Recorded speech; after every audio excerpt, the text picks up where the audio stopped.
This is a little stealth video at IKEA. Look at this bag. A nylon cover. This is actually hook and loop.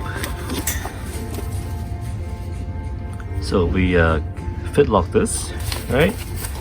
High-vis interior. Again, nylon. Laptop. Slightly suspended, not very much so.